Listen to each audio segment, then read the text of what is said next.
My dad goes, Wilkerson's, we're out. And that was our statement to let everyone know we don't dance. I don't think we can put structures or like barriers around what God can use and how. Like right away, just having a clock is saying that we want to suppress the spirit. There's so much further that God wants to go and so much more that he wants to do than what I'm comfortable with. It was a wild space. People were like screaming in the back of the room and like running and pacing and crying, curled on the floor. Like the Lord was just moving and he taught us.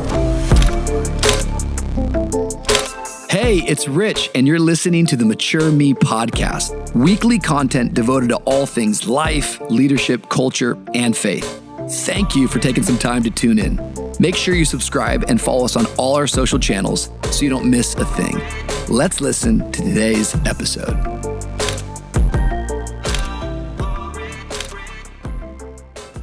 What's going on, everybody? Welcome back to a brand new episode of Mature Me. My name is Rich Wilkerson Jr., and wherever you're at in the world, we're so happy that you're tuning in.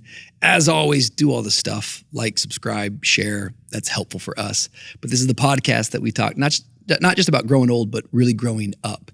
And today, I'm excited because I have a new friend I'm having a conversation with. So honored that she's here. This is the one and the only, ladies and gentlemen, Abbie Gamboa. Thank you for having me. Honored to be here. Let's go. And she was asking me, she goes, is this your podcast? I said, Abbie, this is the People's Pod. This is an international podcast.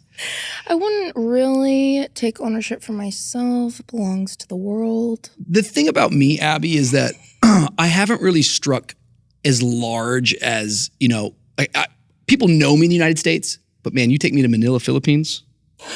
My gosh. They really love you there? Oh, we're doing a whole tour, live tour. It's massive. I mean, it's arenas, but it's Philippines. So what the heck? The Philippines? No, I'm kidding. But like you ever meet people, it's like that is the most it's taken off for us, but we're in Thailand is the problem. But honestly, if it was the Philippines, that would just truly be so random. But genuinely, do you have a lot of listeners in the Philippines? I mean, primarily Jakarta. It's Indonesia. Okay. But wonderful people. Shout out to all my friends there in Jakarta. Love I'm it. coming soon. Like doing that, like calling out cities.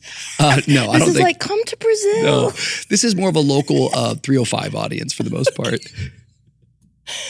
You're unhinged. I know, a little bit. He was on a roll right before we hit record. Well, I was like, somebody, actually don't stop him. I want to see where this goes. No, well, the problem is I've been drinking cold brew since 5 a.m. Oh, no. How many have you had? No, I just do one. Do you drink coffee? I do love coffee. You do? I just had my first one though, so it's just starting to kick in. Now, let's ask an honest question. Do you feel like you're addicted to caffeine? No, I don't. I genuinely love it. I genuinely enjoy a cup of coffee, and I think it's all in my head that it helps me. Like a placebo. Yeah, like I'll wake up and I'm like, oh, I need a coffee. And I don't know if it actually does anything for me. I don't think it does. What time do you drink your first coffee? Like between 9 and 11, depending on the day. So it's not first thing in the morning? No, it's not like I wake up and make a coffee. I don't think I've ever been fully addicted. Good. Yeah, it's great. Good, you're free. Yeah, I'm free. That's what we're actually about here, setting Broken people free. chains. No, I was talking with a friend right before we were starting. I drink a cold brew, I think almost every day. I do love cold brew. And I drink it right around 11 every day. And I do feel like when I drink that thing, I'm like, okay. Yeah. And I kind of fire up a little bit. And I don't think I'm addicted. However, I noticed last Friday, I had no coffee. And as the day was ending, I'm talking about evening now, 7:30, 8 Zero p.m. coffee all day? No coffee all day. But I do recall around 8 p.m. just going, you know what was weird about today? Like I just felt like not myself. I felt like a little bit like, where are you, Rich? And I go, oh my gosh. No cold brew. I had no cold brew. That is real. To which I'm going, am I addicted? No, I think it's more ritualistic. Okay. For me at least. And it sounds like it is for you too. Because it doesn't sound like it ruined you. Yep. It sounds like it just like threw you off a little. Yep. It messed up your rhythm, your flow of the day. I want you to be my doctor for all things in life. I got you.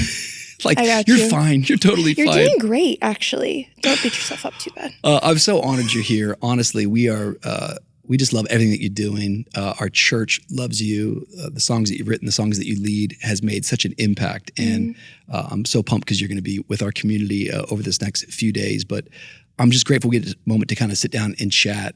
And there's so many things I don't even know about you. It's funny when you like listen to someone, but then you're like, I don't actually even know this human being all the way. And so I'm super curious. Can you maybe just kind of take us down the story a little bit? Like, how did you even get into worship leading? Like, what's like that origin story a little bit? Yeah, I grew up in a pretty creative home. My dad was a worship leader and a youth pastor until I was 10. from when I was born till I was 10.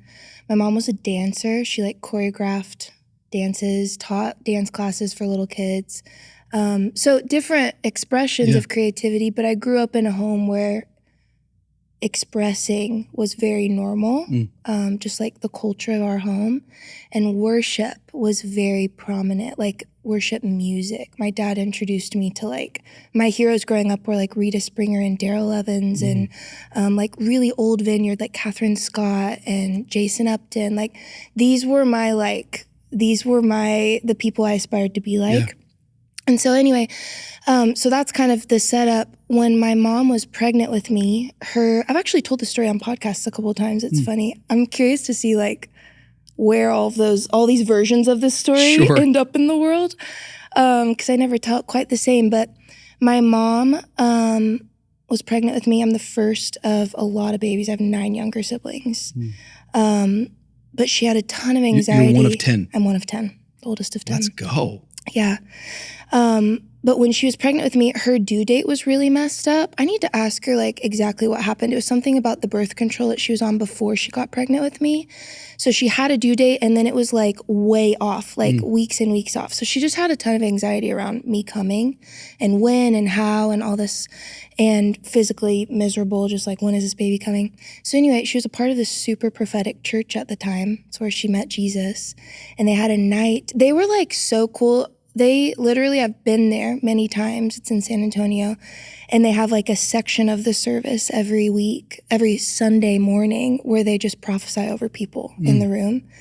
And there's structure to it. It's not just like anyone can come up and start talking. But anyway, that's kind of the background of how they function. So they had a whole night of prophecy over me around my mom's anxiety and me coming. And all of the words, there's a tape recording of it somewhere. I need to find it. My parents showed me years ago when I turned 16. They like pulled it out and showed me. But all of the words that were spoken over me in my mom's womb were about worship and the prophetic and spontaneous worship, and how like when I was kind of coming into what I do with my life, this like spontaneous prophetic just like led by the Spirit thing in worship across the globe would kind of be becoming a bit normal. And I would be a part of it in some capacity. And so it's funny because my mom told that story to like everyone that we met. Yeah. Like she was like, "Have you met Abbie? She's going to sing spontaneously, prophetically across the world." I was like, "Mom, like, stop." But she was in it when you were a child? When I was a child, like from the earliest age that I have memories, I don't even know, like 7, 8, I remember her talking about it. And so we were part of this church when I was like 12 or 13, and these new worship pastors came in. It was a young couple from Christ for the Nations, which is a school in our community in Dallas. And they were new to our church. They were just starting leading, and they were holding worship tryouts. And my mom brought me and was like, "This is Abbie. She has words spoken over her life since before she was born." And they really came around. I mean, I was so embarrassed and like, "Mom, let me like just do it." But they really came around me. And I think the context was so helpful for them. Yeah. Just being like, "Oh, wow, this is like, let us be a part of bringing her into this." And I was a baby. I didn't know how to, I'm like 12 years old. I didn't know how to lead a room. I didn't know how to even I didn't even know how to worship myself fully. I was so learning everything from scratch. But this couple, DJ and Alicia Mantooth, really came around me and just taught me. They gave me a place. And I think back now and I'm like, I was just singing songs. I didn't know how to lead a room. My heart was true and my heart was in it, but I was a baby. So anyway, that's the place I started. That was in a church in Grand Prairie, Texas. And ever since then, I've just served in different capacities in whatever church my family was a part of at the time. And we found UPPERROOM. My family found UPPERROOM in 2012, like end of 2012. And I kind of never left. I felt like I found my people. Literally like all those years. So from I was 12, I don't know how old I was in 2012. I can't math right now. I'm 30 now. That was 13 years ago. So 30 minus 13, 20. Wouldn't you be 17? Yeah. Oh my God, I was 17 when I found UPPERROOM. That cannot be right. That's crazy. Yeah, a baby. You were 17.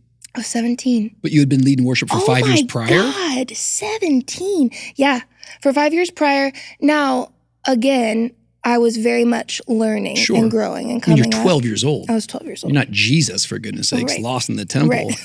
His parents left him there. Your mom kind of left you there, though, too, Honestly, it sounds like. She's like, that's where you grew in wisdom, stature, favor with God, favor with man. Luke 2:52. Honestly, Rich, we don't care if you know the text. But we do. It's important. I do think it's really, I think 17, I don't know if I've ever talked about this publicly, but I think there's something about 17, like quite spiritually, quite biblically. That age specifically. Seriously. In terms of when I meet people from experiences, I think we can go back to like Joseph, you know what I mean? I think he's a young teenager, but for me, 17 years of age, I think might be my most important age. Wow. I felt very called by God at 17. Wow. I really changed and turned my life around at 17, really started preaching my first sermons at 17. And I think when I go back to people that God's using, it's not always, but I just feel a commonality in that age of like stepping into this season of maturing, really in calling, but it seems like a moment of, I don't know, like promotion or God saying, hey, I'm going to use you. And I always think, Joseph's story kind of begins at that age, and that's always sounded pivotal. So whenever I kind of hear it, I always like, my ears kind of perk up a little bit. I honestly haven't even thought about the age 17. I always think about the years. Yep. But like you just saw, I have to do the math manually every time. So I'm not thinking about like how old I was, but it also checks out because when I came, like all of my friends now, and even I'm married into a family that was like Gabe, my husband, and all of his brothers were some of my best friends. That's cool. So like even those people that knew me all those years ago, they're like, we met you with braces. And like Julian, my brother-in-law, says they met me in my missionary era. Literally just because I wore Birkenstocks and like headbands and stuff. And I was like, Julian, still freaking wear Birkenstocks. Leave me alone. I think it's awesome. Your missionary era, though, is some of the best things I've ever heard in my life. Like what? And I want to be friends with them because that's a very, very funny joke. So crazy. That's crazy. He's like, those sandals you wore? I'm like, Julian, I still own those sandals. Like, get off my back. Let's talk about the idea of like a parent speaking words of you. You're a parent, I'm a parent now, but I would say the same thing. I think I always grew up in a home. My mom used to say to me, Rich, people are going to be drawn to you, but you need to understand they're not drawn to you, they're drawn to the Jesus on the inside of you. Wow. And it was one of those kind of things that marked me, that in any kind of moment where I've felt an opportunity for influence, I kind of have my mom's words in the back of my mind and heart. It's like, it ain't you, man. God's picked you. God's chosen you. Wow. And it sounds like your mom dragging you in a tryout saying, she's anointed. Literally. How'd that shape you? I mean, honestly, I think it took me becoming a mom to see the value in it. It wasn't just my mom, it was both of them. They really just like, it was more than just words spoken over me. It was things they knew deep within themselves about what I would be like and what I would do and what God inside me would do.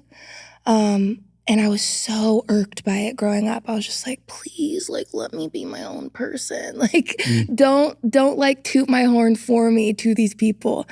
But looking back, I'm like, I think just like as a mom, I look at my kids and I'm like, I could cry just like with how much I feel for them and their future and what God's going to do with them. And I have no idea. I'm not being as specific at this point on like what they're going to do. They're also babies, so we'll see. But I think that feeling of like, you could do anything. You will do any and everything. And I don't know, just being on the other side of it, honestly, I've learned a lot about my parents, just being in their shoes a little bit. And I'm in the early days of it. I don't even know. I think about what I'll feel like when they're like 17, 18, and I'm like, please come home by this time, like curfew.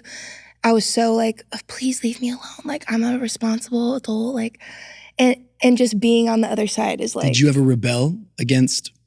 Not really. Not really. My rebellion, that's a layered question, Rich. Careful. No, I never fully rebelled. Yeah. I carried a lot of responsibility in my house.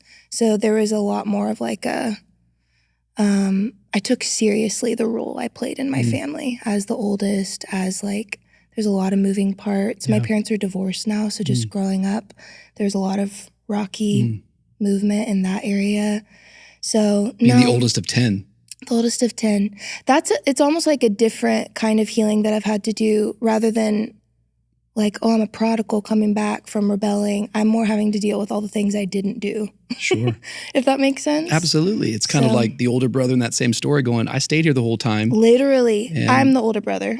Well, I mean, I'm like, hey. I think we kind of either fall into one of those categories You where kind we of can do. both You're be one of lost two. and rebel in different ways. Yeah. But we either kind of rebel with like legalism or we rebel with license. Yep. But either which way, we're kind of going, is it the Father? Am I happy to be here and content with the role that I play? Yeah. I think it's funny listening because 17, once again for me, it wasn't that I was just called. That's when I met my wife, Dawn Cherie.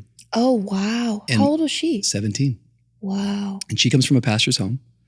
And my dad, when we go to bed at night, used to always pray for my wife, which is such a interesting thing. But I have little boys. I have a 7-year-old and a 5-year-old. Wow. And almost every night, or at least every other night, or at least once a week, there's probably the honest answer there, at least once a week. Frequently. I always, there we go.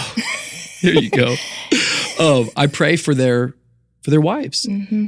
In fact, on my wedding day, my dad and her dad both did the wedding, and my dad sort of did the opening kind of message, and then her dad took us through the vows and whatnot, which was so beautiful. But unbeknownst to me, my dad, on our wedding day, pulled out, her dad was a preacher too, and so a lot of times in preachers' homes, there's always like a Christmas card that goes out to all the friends everywhere. Yeah, the update of the year. When Dawn Cherie was like 14 or 15, my dad had gotten the Duron's Christmas card. And he said at his desk, sitting in his office, he circled Dawn Cherie and said, God, I'm praying for this girl to become Rich's wife. Now How many years parents, before? That was probably 4 years, almost 3 or 4 years before we met. Oh. And her and I never met. I kind of knew of the family maybe a little bit, but then we met in Nashville of all places when we were 17. So y'all were like 12 or 13 maybe? Yeah, when he circled that.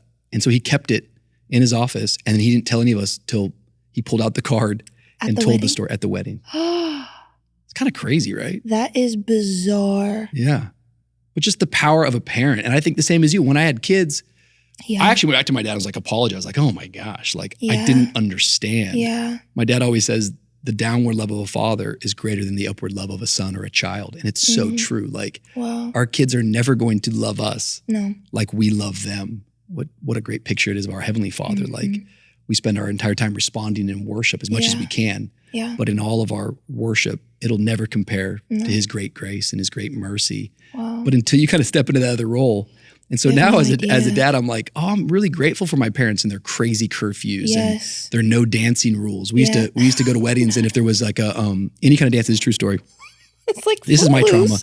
I'm turning. You're my therapist. Like, you told me I'm not. I literally lived out the movie Footloose. You don't even know. We were at a wedding, and I think the Macarena came on. Remember that? Yeah. You're too young for that. Yeah. Which is a pretty kind of harmless dance. It's sort of like, it's great. It's almost, I guess you move your hips it's kind of communal, you know? My dad goes, Wilkerson's, we're out. And that was our statement to let everyone know we don't dance. Oh, not making the statement. Yeah. My 13th birthday, my mom got a Christian DJ. His name was Crazy Larry. Had a Ren and Stimpy tie on. You wouldn't know about that. And my first slow dance was to a girl. This is a true story. Our God is an awesome God. I'm not kidding with you, Abbie. This is horrible. Which our God is an awesome God is a great chorus. It's a great But I feel like you're such a downriver girl that you will actually know the verses. And the Lord wasn't joking when He kicked him out of Eden. Our God is, how do you slow dance to that? I actually don't know if I know the verses. The verses are, I think that song was written by Rich Mullins. He believes in the full Bible. So he wants to actually celebrate the wrath of God as well as the grace of God. How can I give you good news without first giving you bad news? You can't actually worship how awesome He is until you know the fall of man. Y'all danced to this. It was a slow dance because, you know, it kind of slows down. Our God is an awesome God. He reigns. How's it go? From heaven above with wisdom, power, and love. Our God is an awesome God. And the Lord wasn't joking when He kicked him out of Eden. Our God is an awesome God. You're joking. Oh my gosh. I'm so sorry. Like, that's hilarious. That is truly. That's my childhood. That's a great story. In the moment, I would have been so upset. Well, I was, and I did rebel. I was the prodigal. So you're like, oh, trust me, I was mad. Yeah. 18 months I was gone. Dang, and I came to my senses. That's and the rest is history. It's very, very funny though. I do think though, it's just like becoming a parent. Yeah. you just see it so differently. You and do. so many of the things that maybe I resented, I Yeah. now so celebrate and go, Yeah. oh, I wish I would have seen this. And so raising kids, it's fascinating, but It also gives you compassion for your parents. totally. Because you can actually have empathy because you're in it. Yes. You're like, oh my gosh, I get it. Like Yes. I need to repent to my parents just for like, it wasn't anything crazy. It was just like my heart towards all of it was like, please leave me alone. Like, stop. And I think I always in the back of my mind was grateful, but the more forefront emotion was, No, totally. please just let me, like, even thinking about, and we can talk about something else too, but even thinking about my kids and like how much, I don't know, just, I totally lost my train of thought. That's crazy. It's gone. No, it's totally okay. I have one of my really good friends. You're 30? I'm 30. So I'm 41, so I'm a decade older than you. Does this 11 happen years. to you? What? Just like thoughts go? Of course. Yeah, it's awesome. You just got off an airplane and you're a missionary. I did. And I'm a missionary. Come on, Rich. But I have a really good friend who's probably 55. He's like one of my best friends, though. I think it's kind of cool to have friends that are in totally different seasons. And he actually is came from like a radical Catholic family. He's one of 8. He's the bottom. He's twins. Wow. And he was very close with his father. And he got an opportunity before his father passed away. He wrote him this letter and just thanking him like, for everything. And he was there in the room when his dad died. And he will always talk to me saying, Rich, you don't have any time to spare being angry at your parents, upset with your parents. You need to go to your father and express with gratitude in detail how much he means to you, because there will come a moment when they're gone that you will go, I would do anything for a moment with my dad. And I think particularly with fathers, for me, I'm 41 and this kind of sounds silly to say, but I think maybe you'll understand. I don't mind being that vulnerable. There's like levels of me, like on Mondays, a lot of times, Monday's always a weird day for me, like emotionally after preaching 4 times and whatnot. But a lot of times, like on the way to the office, just call my dad. And ultimately, like I'm just looking for my dad. He usually comes to Sunday night church, to somewhere in that thing, be like, hey man, great message, or whatever the thing it was. It's like, there's something about just hearing his affirmation, even at 41, that I long for. Yeah, there's nothing like it. Yeah, right? And I think I'm just thinking about the idea of like, I think all of us as we grow and having kids, it helps us empathize and go, you were doing the best you could. Your parents, 10 kids? Yeah. Oh my gosh. I know. Like, no, that's another thing. Even like, I remember after I had our first Enzo, I looked at Gabe and I was like, my mom did this 10 times.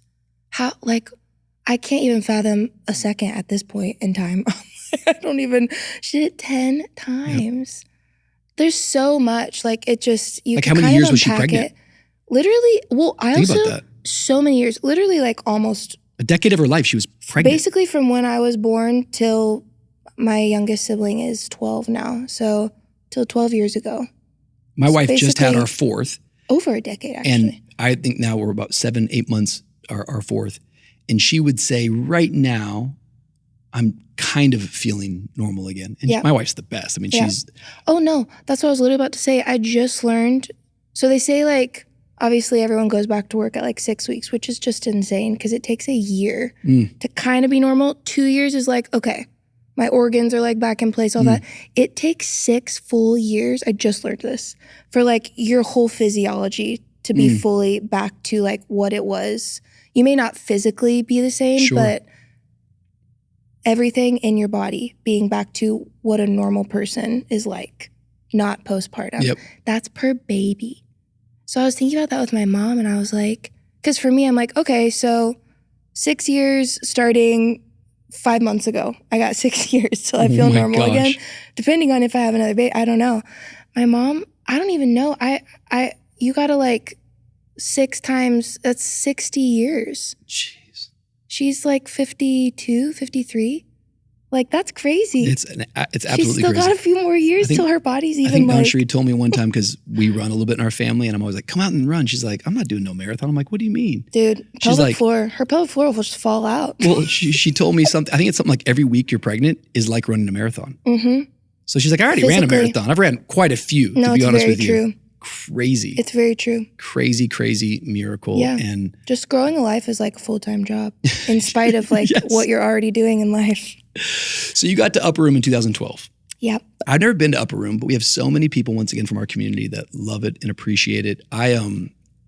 Michael and Jessica Koulianos are longtime friends of mine. Oh, I love them. I used to work for Benny Hinn at one point. Oh, wow. Yeah, I have a lot of different lives. Yeah, you do. Yeah. That's a very different life. And so I've never gotten to be around that community, but once again, I'm a huge celebrator of the church. Yeah. And I think that's something that we're really passionate about is the church and all of its different shapes, sizes, and sounds. And if you're preaching Jesus, yep, I'm cheering you on. And so I get really excited about that.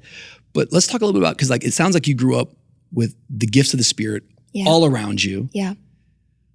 Maybe tell me about the good sides of that, the bad sides about that, things you've had to reconcile. Like, and maybe I'm setting up the question kind of different, but I feel like you come from a space that so many people are drawn to, but they don't always know what that's like. I mean, your mom was prophesied over while she's carrying you. Yeah. But all of those words that began even before you came out of the womb were shaping you. And it seems like that was the framework and the worldview and the perspective.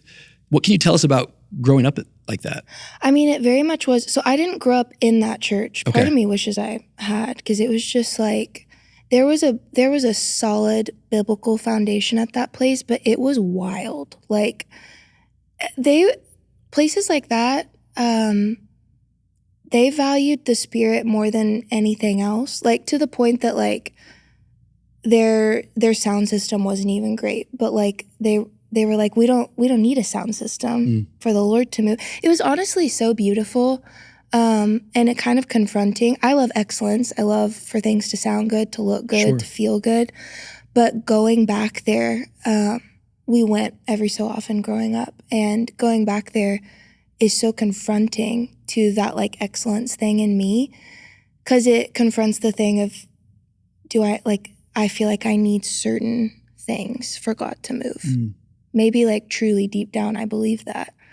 And it always confronted that thing of like, God is moving in this little tiny place in San Antonio with the worst sound system. And like, they had like 8 singers on stage and like a very small band. Like it was just like set up so differently than what I'm used to now and what I was even used to then.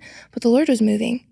One thing that Michael Miller has said continuously, our pastor, Upper Room, and it's really shaped how I view a lot of wild things of the Spirit. I'm trying to remember when he first said this. I think it was maybe like 5 or 6 years ago. There was a huge wave of like travail prayer and healings, and the Lord was really moving in our community. And it was, again, confronting a lot in everyone, because it was just like, it was a wild space. People were like screaming in the back of the room and like running and pacing and crying, curled on the floor. Like the Lord was just moving, and he taught us, he was like, you can get offended by this. You can get irked by it. You can get annoyed. You can let it rub you wrong. Or you can look at it and say, that could be God. It probably is. And just learning to give the benefit of the doubt. I think I'm saying that because it's not just at Upper Room. It's not just at City of Refuge, that church in San Antonio. It is like really across, we've experienced so much, Gabe and I now, we travel all over the place. We see a lot of different expressions of the church. And it's beautiful, but you see a lot, and it's easy to get jaded and to judge an expression, to judge what someone sounds or looks or feels like.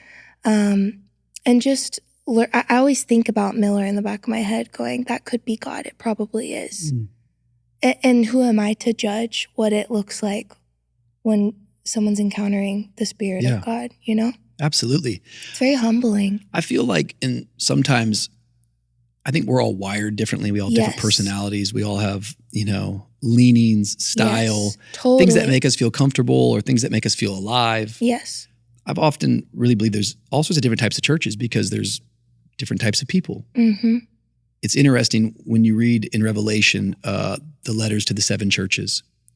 In each one of those letters, Jesus is the one speaking through John. It's all the red letters there, but he introduces himself in a different way. And I've always found that kind of fascinating because I think introductions are important. Yeah. When I was a kid, did you ever have to do this? Like the school I went to, we had to go sell chocolate door to door. Yeah. Oh my gosh. I didn't do it, but I had friends who Which, by did. the way, I also had to go door to door witnessing when I was growing up. Oh my God. Did you ever do that? I didn't. That's That's another level. You were a missionary. I was Mormon. Rich, you were not a Mormon. Sorry. These are the things that will get clipped and just destroyed. I was a Mormon. But I would go door to, that's a whole nother funny story. I used to go door to door witnessing. But door to door witnessing and selling a box of chocolates are kind of the same thing. I mean, yeah. Which is, you're kind of like hitting that door when they open up. You got to have like cold calling. Yes, you have to have an intro. Yeah. And I think the introduction is like kind of like, It whatever sets you're it trying to up. say, you got to say it quickly. Yep. And so I've always kind of just found it like fascinating that Jesus is sort of introducing himself a different way. Yeah. And then he's got a different celebration. Yeah. And he also has a different rebuke for almost all of them. I think there's one that he doesn't rebuke. I think what I'm trying to get at is that like, how do we know Jesus? I think the Word of God, the Holy Spirit, starts with God's Word. I think the Spirit wrote the Bible. But I also think a great way to know Jesus is by meeting other people. Totally. Because I know something about Jesus. I don't know everything about Jesus. 100%. And that's where I would lean into the most. And that's what I get excited about, what I get curious about. I think it's very easy to criticize and come into certain things. And I feel like this happens in all the camps. I feel like someone could go to your camp and say, oh man, this is like a free-for-all. I'm giving like and they just kind of flow until they find something. Yeah. Someone can come into our world, and this has happened a lot, like, oh, you guys use clocks here? And it's like, can we not use the tool of time to tell where we're at? Well, like right away, just having a clock is saying that we want to suppress the Spirit. Yep. How does that even hit you as I'm saying that to you? Like, have you found that on both sides? And there's way more than two sides. This is a multi, you go to everyone's got their own little emphasis. Yeah. I mean, I get that. I think the older I get and the more I see the different versions of people loving Jesus in a corporate setting and what that looks like across the world. I guess really across the states. I haven't been that many places. You come with me to Manila and we're gonna see some stuff. Wait till you get to the Philippines. Honestly, I'm trying to get to the Philippines, guys. Okay. I'm gonna get DMs over there. Totally. Get people being like, telling you what, no, but seriously, when come I take you to Philippines. Jakarta, you're not gonna believe what's gonna happen. But I think the older I get, the more I see I don't even know how to say what I'm trying to say. I think I'm trying to say that I'm learning the older I get to love all of the different expressions and to find value. I think also I served at this church in my hometown, Waxahachie, for a long time. I actually have so many friends that are on staff there now. It's a beautiful place. Isn't that where Southwestern Bible College is? Yes. My dad went there. Sagu is in Waxahachie. I always forget that like so many people know about Waxahachie because it's such a random place, but because of Sagu. I've spoken there before. Really? Yeah. It's a beautiful Sagu, school. yeah. It's such a My stunning grandfather place. went there and my dad went there. I love it there. We did so much because like in the city, there's not a ton of bigger places. So like arts camps that I grew up going to, all these, they do fine arts, like competitions there. I got to go one time with a friend and I was like, this is great. Fine arts is so sick. It's unbelievable. I was like, and they're broadening all the categories now. Now they got stand-up comedians. Stop. I could have had a whole other career. I didn't even know that was an option. We were so all you can do is pastor a church or be a missionary. I don't know if I can go to Ghana. I mean, honestly, I don't know if I can do that. I don't know if I can. Okay. That is true though. Yeah. I mean, that's a whole other. It's cool that they're opening up those other things. Well, and that's just in fine arts. I'm just even like social media has like totally opened up all these other spaces. So you can find a niche and all the niches. I don't know what my calling is. There's a lot out there. There's a lot out there. Let's just start with the general call. Yeah. Give thanks in all circumstances. Yeah. Love Pray God. continually. And I can't remember the last part of that verse, but anyways. Literally. 1 Thessalonians chapter 5. We get it. Bible quiz. I did a lot of that growing up. Do you know what that is? Yeah, I can no. What is a Bible? Bible quiz was kind of an Assemblies of God thing too. That you'd go in and I'd go on Sunday nights before Sunday night church. We would go Sunday morning church. And then you'd go home and you'd, go to lunch, come back for Sunday night church. But I had to get there about an hour and a half early for Bible quiz. And Bible quiz was where we were upstairs with a team, junior team, and they have the buzzers. And it's like Bible questions. Wait. And I was great. Wait, this is so fun. Oh yeah, I was very good for a while. I've forgotten a lot of those things, but man, like they'd start a verse and you'd finish it before then. I'm in.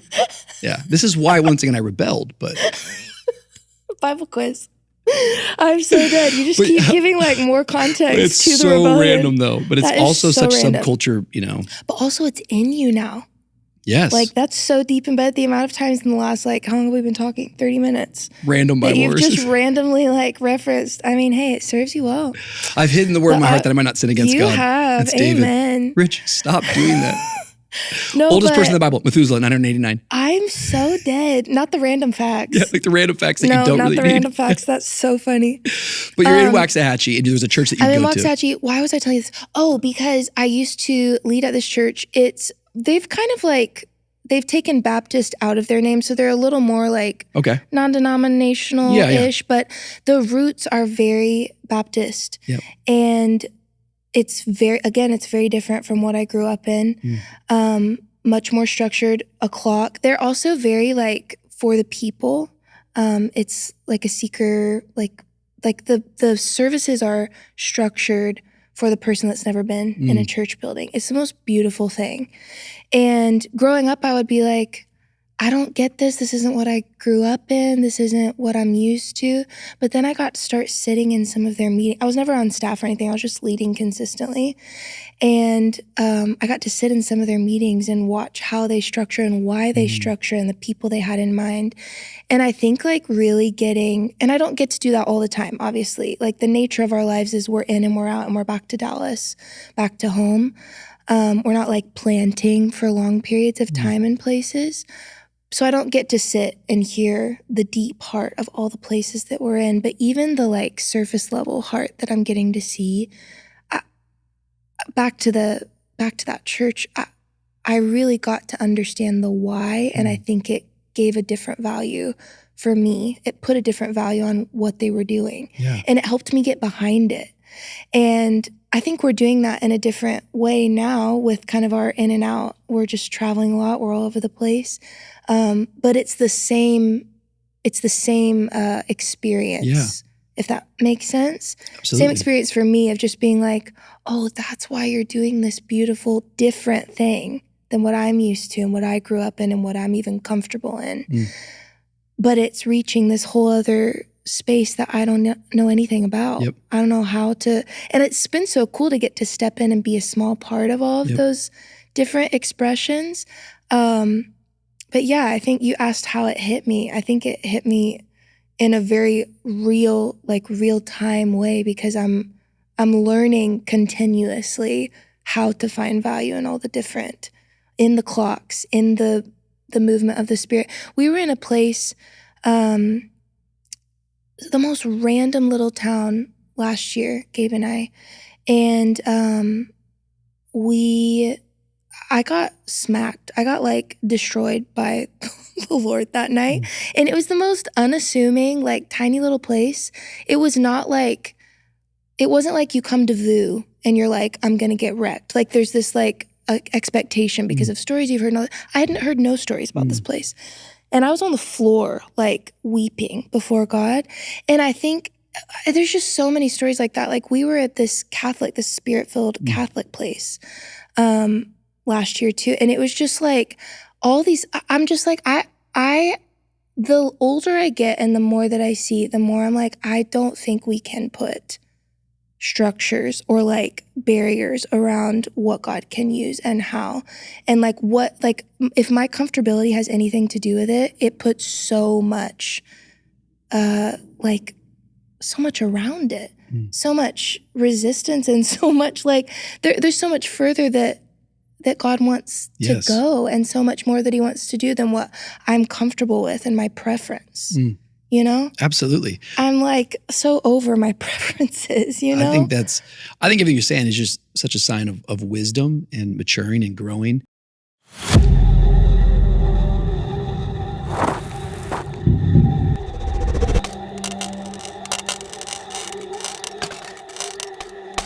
God sent his son. They called him Jesus.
We just got done doing a teaching collection at our church, and I titled it, Your God is Too Small. And I was in Acts chapter 17 where Paul shows up to Mars Hill. It's, he shows up to Athens, and Athens is, when you go back and study the history of it, they say that in Athens, it was easier to find an idol than it was to find a man. It's just gods everywhere. Wow. And that's where he gives his famous sermon about the unknown God. And of course, he's introducing them to Jesus. But I think that we still to this day have all of our own idols, and we all sometimes are trying to frame in God. Yeah. A.W. Tozer talks about the way that we see God is the most important thing about ourselves. And so we all have a view of God. Wow. I think it's J.I. Packer who says the Christian name for God is Dad, Father, Abba. And I think that's what we have to help people do is obviously we're getting our definition of who God is from God's word. Yeah. But man, if you have a small God, you're just going to worship him only according to your preference. Yeah. He's only going to move in the way that you've seen him move. Yeah. I think about a lot of times like in the Bible, like there's like some strange ways that God moves. Very To weird. Moses, he talked through a burning bush. Yeah. To Balaam, he used a donkey. Yeah. What if like we started a whole movement around like, nope, we're waiting for a donkey to talk again. It's so true. And I think people can do that sometimes, that we can get so locked on a method of how God moved that we can miss out. Wait, he's trying to deliver a message. Is it a burning bush? Is it a donkey? Jesus himself said, if you don't worship, the rocks will cry out. Like, I think, I don't want to get trapped there. And I think when you say the word preference, and once again, I just feel like the small little part I want to play in this whole thing is like, I have a friend who says distance creates distortion and proximity brings perspective. Wow. And so the closer I get to you, the more I understand, oh, your intention in your heart. And oh, I didn't understand why you did that. But now that I know you, it's so much easier to give you the benefit of the doubt or to ask the question or stay curious. But when we stay so separated and stay so distant, I think it can distort things. And before you know it, we become competitive or we become critical. 100%. We become gossipy. And the body of Christ, it's like we just don't need any more of that. I think we need to be charitable. We need to go, let's cheer each other on. And I think at the end of the day too, we're just all people doing our best to love a perfect God. I think about this all the time. We're just in a weird place. I think we talked a little bit about this on our live. We're just in a weird time in history where a lot's coming out and a lot of pain is happening and a lot of what we thought we knew is different. And it's just like, it's a lot. And I think the worst thing that we can do is talk about it. Like, I think there's a value to processing and to having honest conversations within safety and trust. But all the yapping has got, like, we've got to stop. Because I think it's what we're saying. Like, I don't know what I don't know. That's another phrase that Miller says a lot in a slightly different context. But I think that, like, I don't know what the context of your community is. I don't know the history. I don't know the day-to-day ins and outs of what you're dealing with and what the people around you are dealing with. And I don't know. I know that there's lines and there's like, when you get on that stage, there's a different level of accountability that happens. But at the end of the day, we're all people. And anyone behind a phone screen, anyone miles and miles, thousands of miles away can have something to say about something that they see from thousands and thousands of miles away behind their phone screen. Like, that's easy. Being on the ground and like really dealing with the context of what's happening is a lot. Very good. So that's kind of you said something a minute ago though that made me think when you were talking about preference. We can keep going, but you said I thought about that and then. Have you ever heard the phrase before that your strength can become your weakness? Yeah. I think it's very, very true. It is. So I think one of my strengths is I think I'm pretty organized. I think I'm kind of right brain, left brain. But my weakness would be that I'm a controller to like the negative side. And I think that God doesn't build our faith through taking control. He builds our faith through taking courage and trusting in him. Remember when he shows up with Peter on the water, he doesn't say, take control, I'm here. He says, take courage. And we build through trust. We build not through our strength, through our surrender. So I definitely think there is a line in terms of like, hey, my intention is off here. Hey, I'm not trusting God.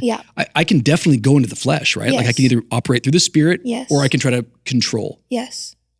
My gift is that I'm organized. I'm able to help scale things. I think I'm a practical person. Like So I can get real curious. And I think one of the things I am curious about with you, and I don't know if you've ever put language to this or if this is going to be like, I don't know how to answer that, Rich, but I do think that you lead in a context that I think from what I can tell, everything about you, like your desire is like, I want to please God. Yeah. I'm going to get up in front of 1,000 some people, sing songs they've listened to, they like. I'm okay with that, but like, this is not about me. This is about Jesus. This is about me helping you see Jesus. Yeah. And then I want to be prophetic and I want to be spontaneous. Talk, if you can, in a practical way. I don't know if that's like not, I don't want to even box you in there. How does one, like practically, the gifts of the Spirit for you, like prophetic worship, what is that? How does one grow in that? What is that like navigating? Like, can we try to talk a little bit about it that way? Or is that almost a disservice to it? I don't know. No, I think we can totally talk about it. I mean, I would like to point out the differentiation between prophetic and spontaneous. I think they are different. We like toss them around like. Sure. I'm not sure if I have a definition for either one. I don't know if I'm not even saying that to be like, and here's the definition. Take notes, guys. No, down the camera. Yeah. Take and notes, call guys. now. I got, write this down. Yeah. I have the Webster's dictionary definition of, no, I don't have that. But I think for me, prophetic, I wouldn't say that I sing prophetically very often. I sing spontaneously a lot. And spontaneous for me is when my heart gets stirred and the overflow of what I'm experiencing with God out of that song comes out. And we do that a lot at home in the prayer room at Upper Room. Yeah. We have like there's hour-long sets and there's 2-hour-long sets. And so there's just a lot of space. We usually have like a song, maybe 2 songs. We don't do set lists usually for prayer sets. So we'll start with a song and we'll see where the Lord leads. But I've learned in the prayer room to let my heart get stirred, let my heart be moved by God. And so it can take a song that I've sung hundreds of times and make it feel fresh and it's helped me learn to see a different slant, a different angle of God through a song.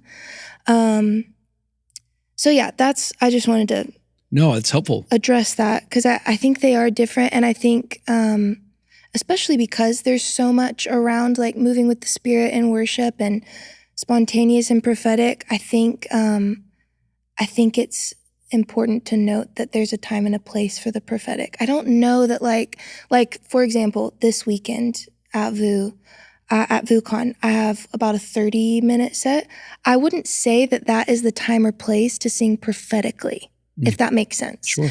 But I'm saying that and watch it be totally different. I don't know. But I'm just saying like I'm serving in this context, I'm serving a bigger picture thing than just what I think God is saying. If that makes sense. And that's actually most of the time you're serving a bigger picture than what I think God is saying. We all hear him saying different things. And so we're coming together to do this thing. But that doesn't mean that I won't sing spontaneously. Yeah. It's like the overflow of your heart. Do you feel like spontaneous worship is a practice and a discipline to keep your heart open? Totally. Now, I also, this is kind of a hard thing to talk about because, and everyone's different. Everyone has different, again, preferences. Everyone has different giftings and ways that they flow in worship. But I think we can like idolize the spontaneous. Very good. I'm learning that it's not always needed. I'm not just gonna like sing a spontaneous phrase because it's what we do, because it's what I do. I am waiting. Usually I'll sing a song and I might leave a little bit of space. I might have the band play for like a minute or two. And if something is stirring in me, maybe I'll sing. Maybe I'll move on to the next song. I'm not just gonna like sing. And I think like, even in like the culture that I come from, just not even just to Upper Room, but just that like flowing with the Spirit, spontaneous, it's very Spirit-led. That can kind of become the forefront. Like, when are they gonna sing a spontaneous? When are they gonna like go off script? And I just am learning that God can move inside the structure of a song too.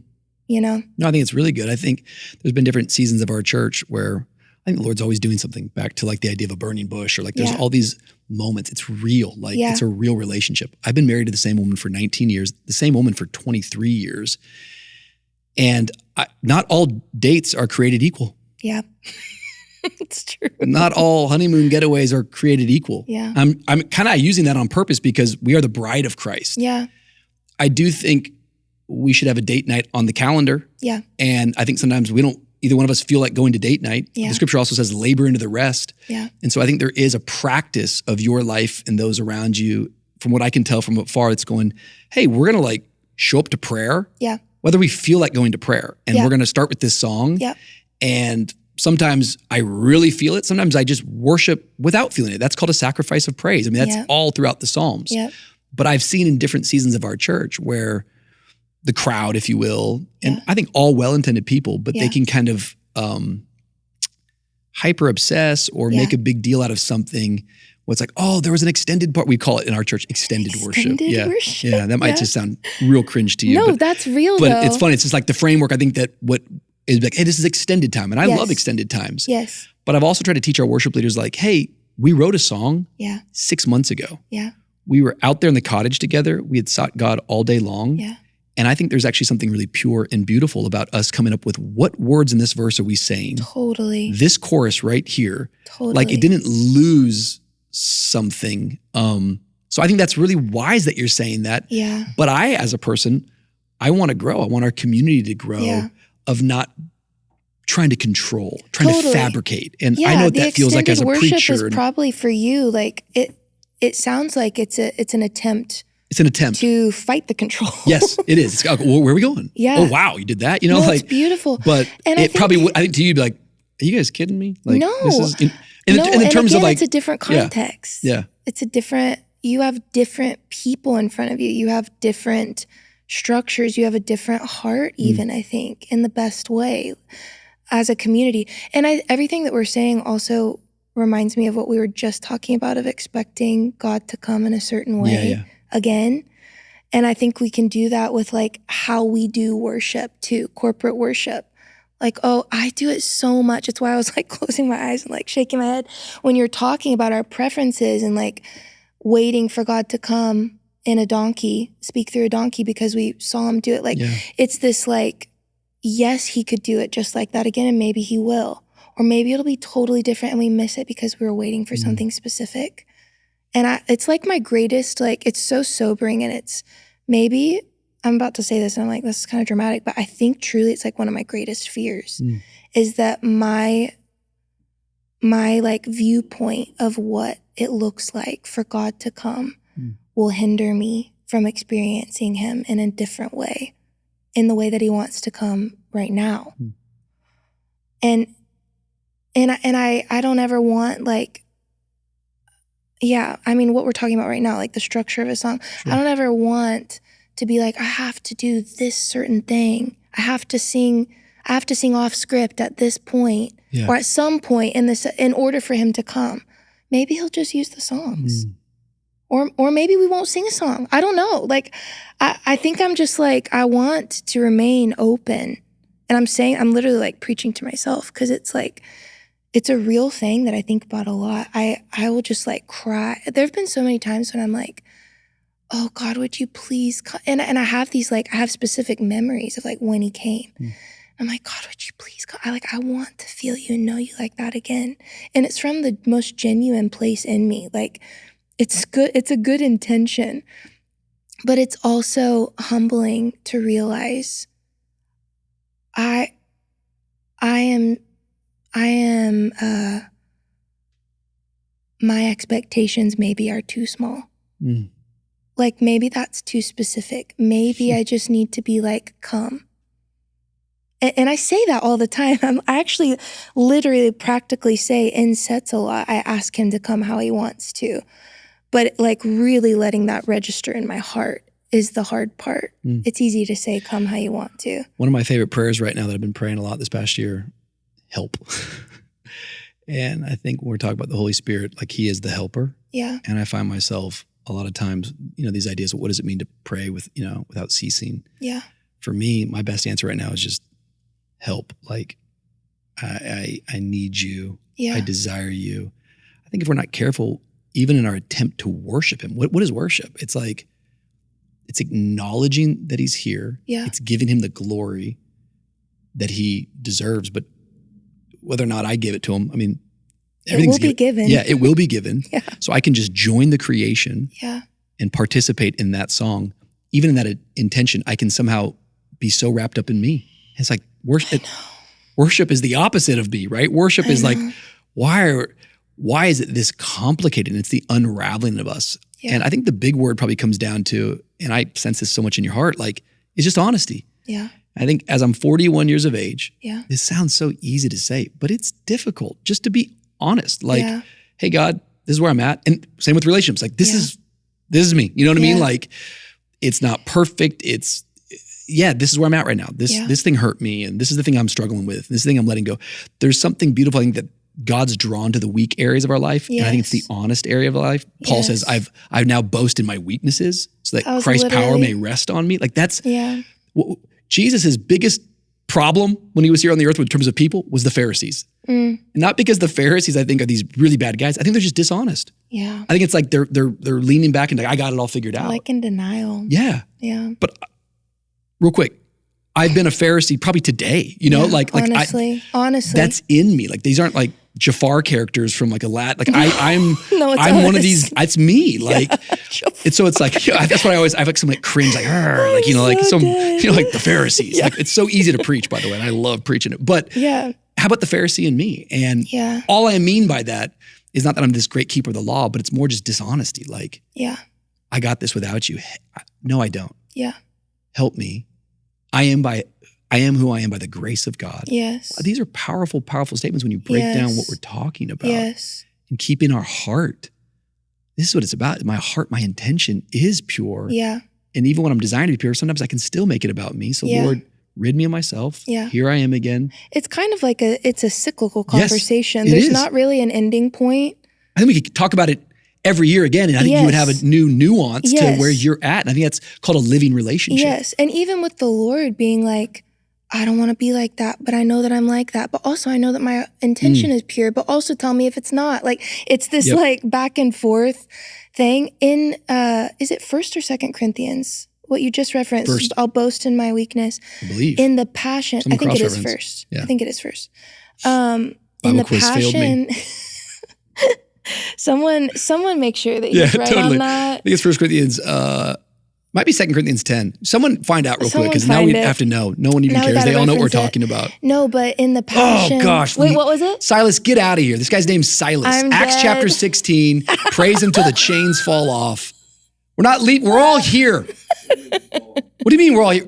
We stayed in prison so we could see the jailer saved and his whole household, which by the way is another theological conundrum. How does that man's belief save his whole household? We'll talk about it another time. No, but and Mark too, because of their faith. See, these things all happen. So true. Well, but it goes back to like the Lord will use a donkey. The rocks will cry out. Better preach. Like, better preach. But you're going back to that great verse from 2 Corinthians. In the Passion, I said it so boldly first. Well, what do you mean? Oh, sorry. When you said first. So happy you're here. I love him over here. Oh yeah. Sorry. Wait, is it Dom? Yeah, Dom's here. Hi, Dom. We love you, Dom. In the Passion, it says his power finds its full expression through our weakness. Not that his power needs our weakness, but we can't experience the full expression of what it's like when God is all powerful until we let ourselves go to the deepest place of weakness. Isn't that crazy? The whole thing, that whole chunk wait, tell me again, Silas. I'm going to read it. I reference this more than almost, 12. It is. I know that. Maybe not, I'm actually. testing all of you. Wait, I'm in Chronicles. Let's talk about tests. Consider it pure joy, my brothers, when you face trials of many kinds, because when the testing of our faith develops perseverance. It's right here. I need to like bookmark it so I can just it's a pull great it passage. up fast. It says... Who says that? It's a great passage. Like I'm co-signing the Bible. That's a great passage. It's a good one. Yeah, you can use that one. That was a good choice. No, it says, but he said to me, because it's talking about how he pleaded for the Lord. Yeah. My grace is sufficient for you, for my power is made perfect in weakness. Oh, shoot. I'm not in the Passion. Yep. not you knowing the translation. That's why it wasn't highlighted. He answered It's me, the my nearly grace, inspired version. my grace is always more than enough for you, and my power finds its full expression through your weakness. And then it says, we respond to him, so I will celebrate my weaknesses, for when I'm weak, I sense more deeply the mighty power of Christ living in me. So I'm not defeated by my weakness, but I'm delighted.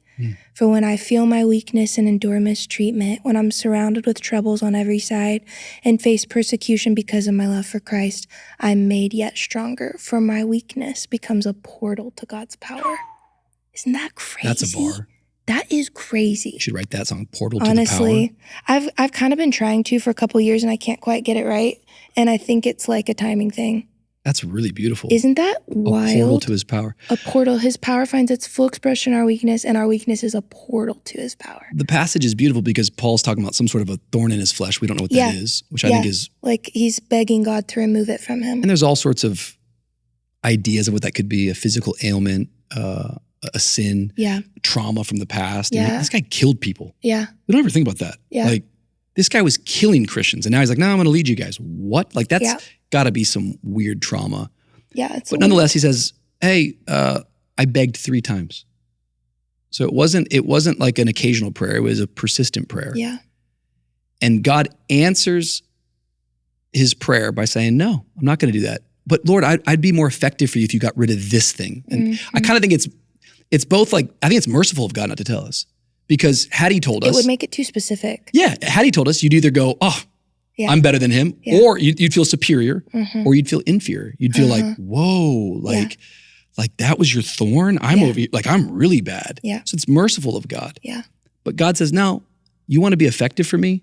I'm going to leave that there.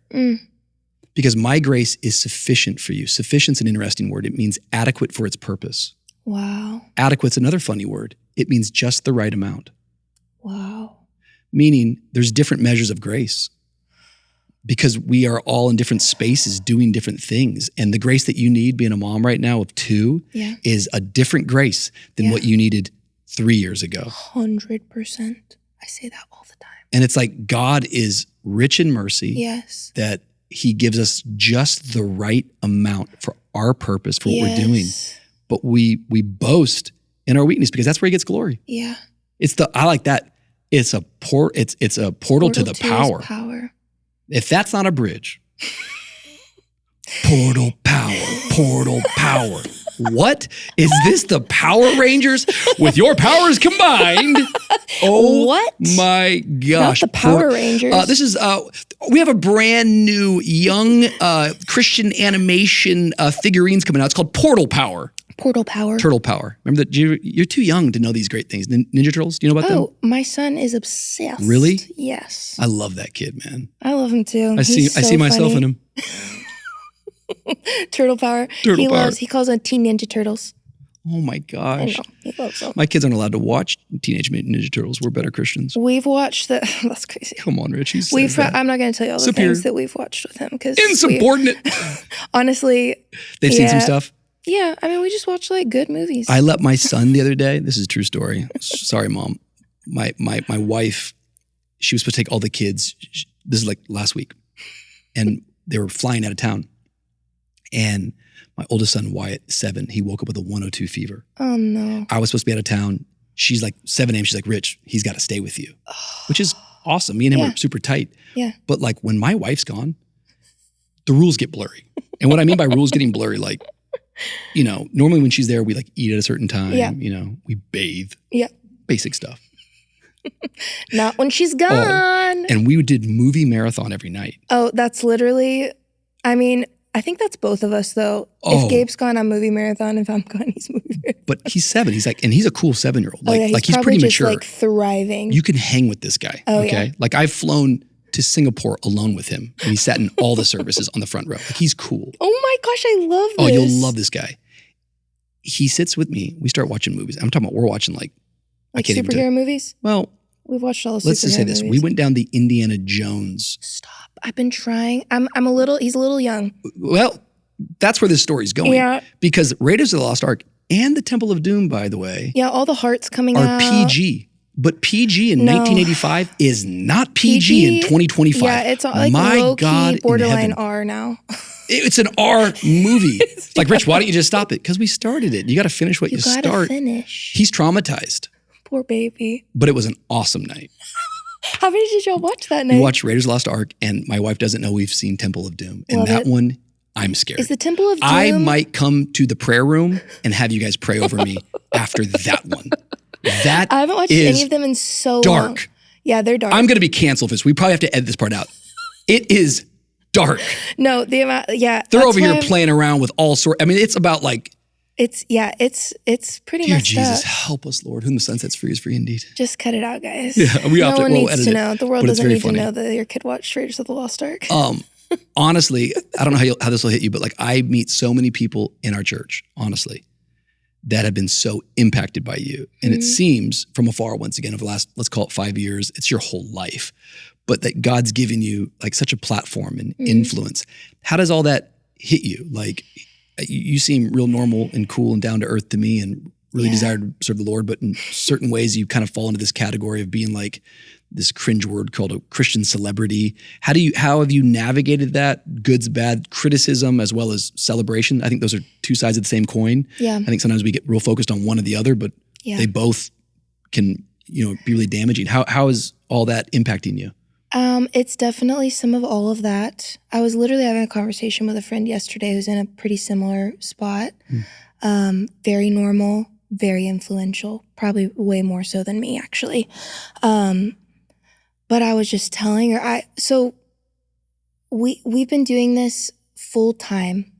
Gabe and I have done music, worship, pretty much our whole lives. I was in a band with my brother, UPPERROOM. We traveled with UPPERROOM for a while, but just like us kind of going out on our own has only been the last couple years, maybe like 2.5-ish years. And it's been great. And it's what we were saying earlier, like there has been grace because his grace is sufficient. So it's been just enough. I love that. It's been just enough for every day, for every week, for every month. But when I had my second baby, Leona, she'll be 5 months this Saturday while we're here. We took off fully from travel because we travel a lot, like a couple times a month usually. Every month's a little different. Sometimes it's like we're gone for 2 weeks. Sometimes we leave for a weekend and we're back the whole rest of the month. So every month looks a little different, but we took off a good, I think like 2 months before she came and then like 4 months after she came. So it was a good chunk of time, 3.5 months after she came. Anyway, as we were approaching travel again, I had so much anxiety. And I was like to the point where I was like, I don't know if there's grace for this right now anymore. I think like we've been saying for all these months, the last couple years, like there's grace. We're really just like the minute there's not grace, we're going to reassess. And I was like, Gabe, I'm reassessing. My God, I'm not doing well. I don't know if I can do this. I don't know if I can like do 2 kids outside of the context of my house and my home and my community. And it was a real thing. It was kind of like a crossroads. Like I was like, I actually don't know what to do with this. And I kind of had a meltdown. We were on our way to Oklahoma for a friend's birthday. So it was like a, I don't know, 2-ish hour drive, something like that, 2.5. And we didn't talk the whole drive. And I just journaled. I wept and journaled. And I was really honest with God about where I was at. I was just like, I'm saying all this because it ties into your question about the influence and the like place I'm in. Because I told him, I was like, I don't actually want this. I could literally cry because it's like so fresh and tender. But I was like, I didn't ask for this. I didn't ever set out to be in this place. And then even acknowledging, this is what I was telling my friend the other day, I was like, even acknowledging that I have some kind of a place is such an odd thing for my heart. Like it feels wrong to not acknowledge that I hold a place of influence because then that doesn't acknowledge all of the people that have been influenced by it. And it makes interactions weird with people that are like, I've been so impacted by your life. Because then I'm like, well, I don't even, what impact? What, like that also is a disservice to the whole thing. It's a disservice to the Lord and place that he's put me in and the ways that he's using me. And so I've really just been sitting in this tension. And to wrap up the like cry fest in the car, I really met with the Lord in a really real way, probably like for the first time in months, where it was like, this is like life altering. Like, I don't know if life can look like what it's looked like. I need you to meet me. And he did. And he asked me to do it a little longer. It was very simple. And it was like, I hear you and I acknowledge, and I'm not like brushing it aside, and I'm not listening, but I'm asking you to do this a little longer with me. And I asked him in the car, I was like, how much longer? Like, are we talking like a month? Are we talking like a year? And he didn't tell me. But it felt like maybe what life looks like right now will look a little different in the near future. I don't know if that's 5 years down the road, but it settled something in me, and I haven't really had anxiety since we got back into traveling. This is our first. We were in Norway a couple weeks ago, and then this is like the second kind of like big. We hopped on a plane and went somewhere since that. But I say all of that to say it's been a real grappling in me for a while, but it kind of came to a head when I had a long break and then had to hop back in. Sure. And it was this interesting thing of like, I made all these commitments. I'm not trying to be the girl that's like, I'm having a crisis, I'm not coming, even though I committed a year ago to coming to this thing. But yeah, it's been a real thing. I'm still very much in the tension. Sure. I don't know that I'll ever not be in the tension, because I am just a normal person. Like, it's an interesting thing to go to a coffee shop, and especially like Dallas is very much a bubble of like, they call like our part of Texas the Bible Belt. It's like there's a church on every corner. So people know, even though I'm just a Christian celebrity, like that circle of community knows who we are. Feels all of multiplied us. For sure there. Yes. Like if I go to a random place, I probably won't get recognized, but if I go to the coffee shop down the street, I will. And it's an interesting thing because it's this, and even like I'm going to my home church where that was kind of like the launching pad. We started releasing moments at Upper Room, and that was kind of like this door opened to all these things that I'm doing now. And I go back home and like people travel in to come visit, and they want to meet us, and they want to meet me, and they want to meet my kids. And I'm like, I just want to go to church, but also thank you for your story. And like my impact on your life is such an honor. And like, it's just such it's such a weird thing.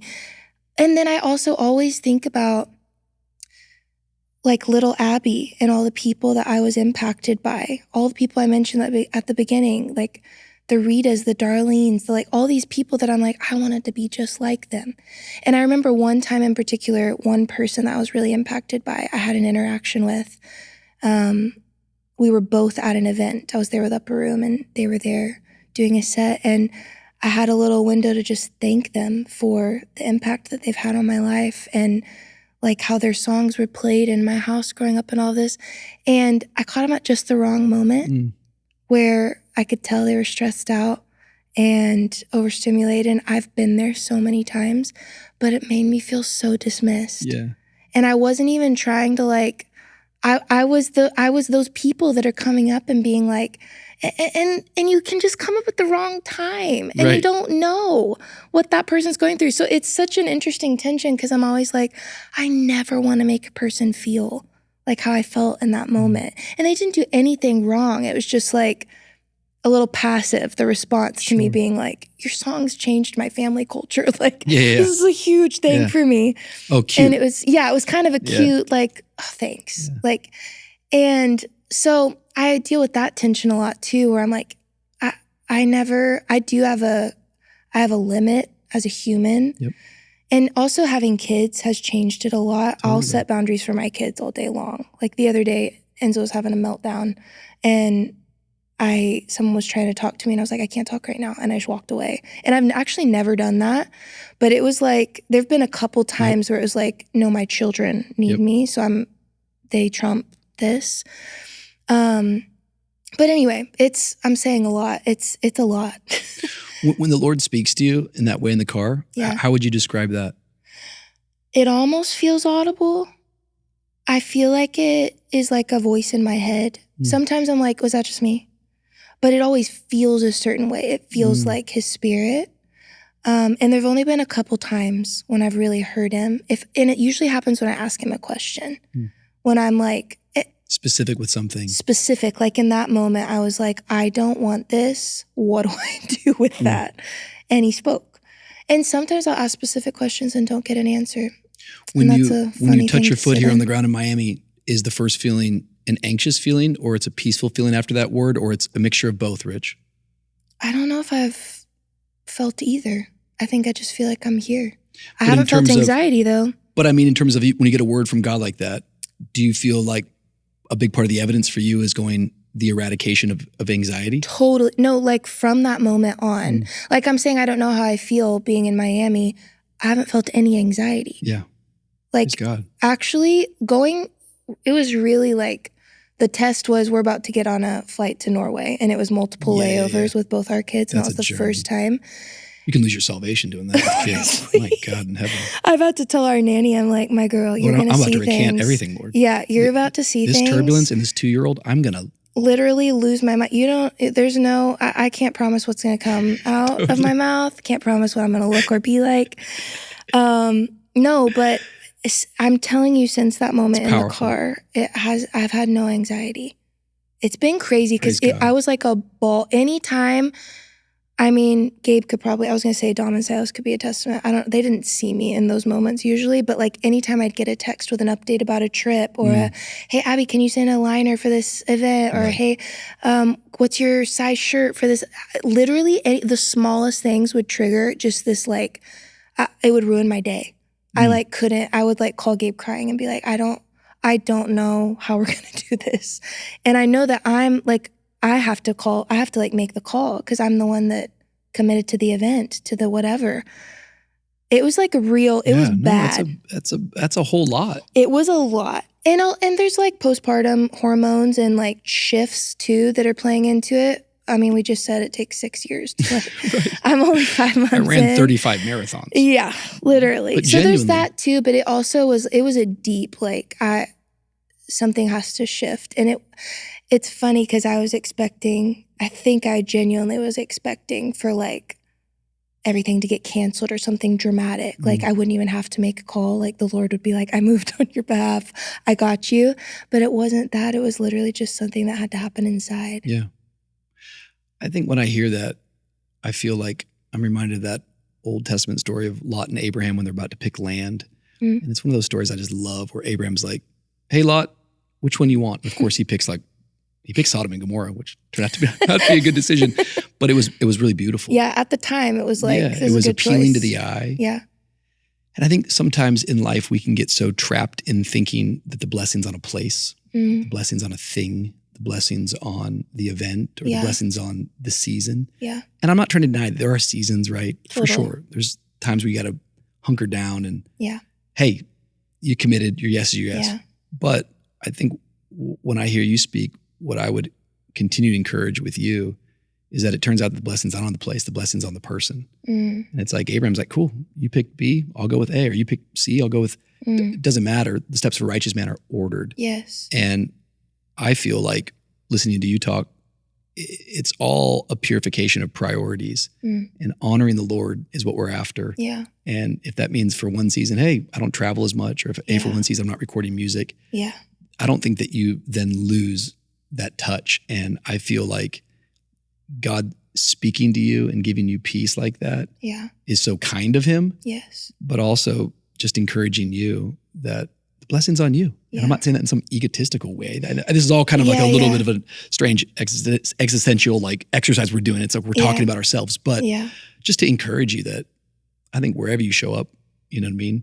Tired, off a flight, God's with you. And I think you know that. I think you've experienced that. And so I'm just excited about all things that you're doing. And I am grateful that the Lord, maybe I shouldn't say that, but I am grateful that he said, a little while longer, you're going to own the summer. It honestly is the summer. It's like through September. There we go.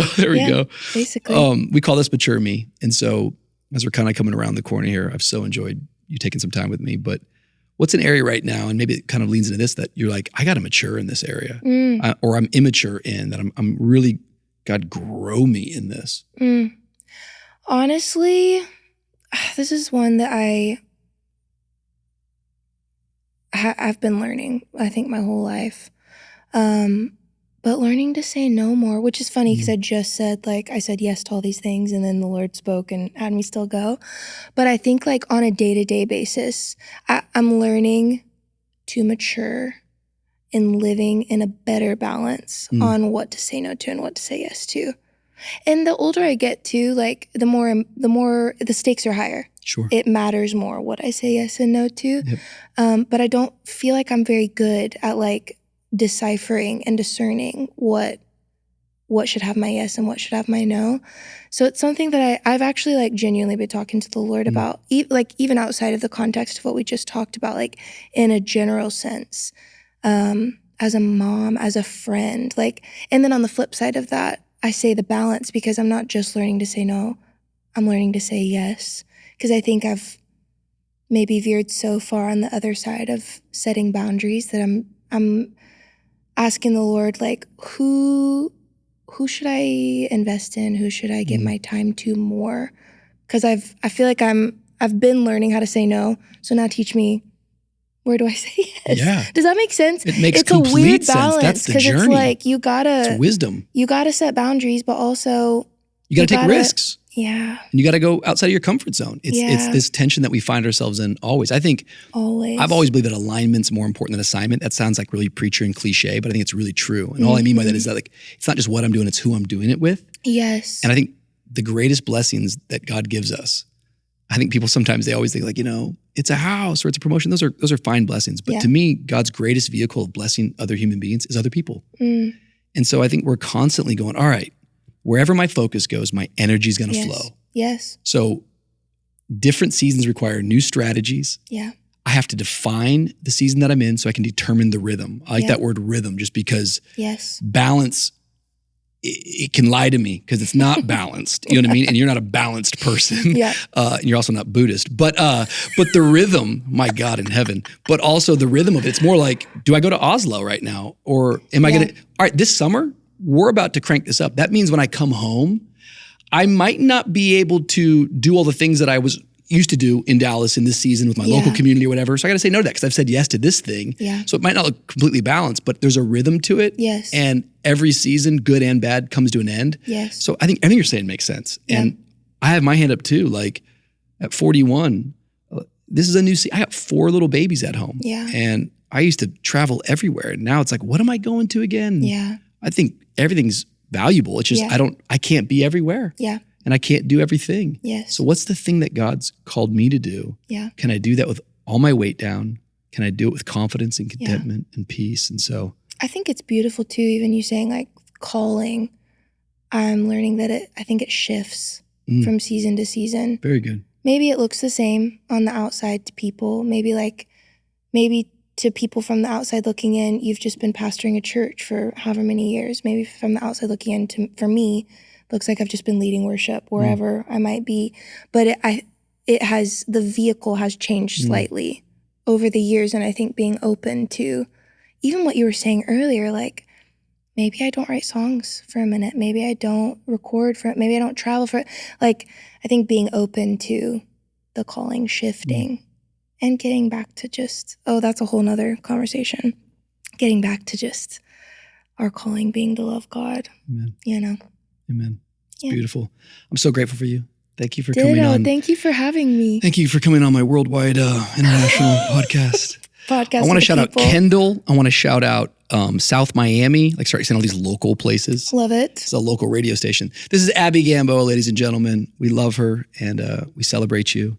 Please know you've got a family here in Miami that's cheering you on. Thank you. And we think the world of you. So know that you might have some enemies in this world. I don't think you do, but you certainly don't have any in Miami.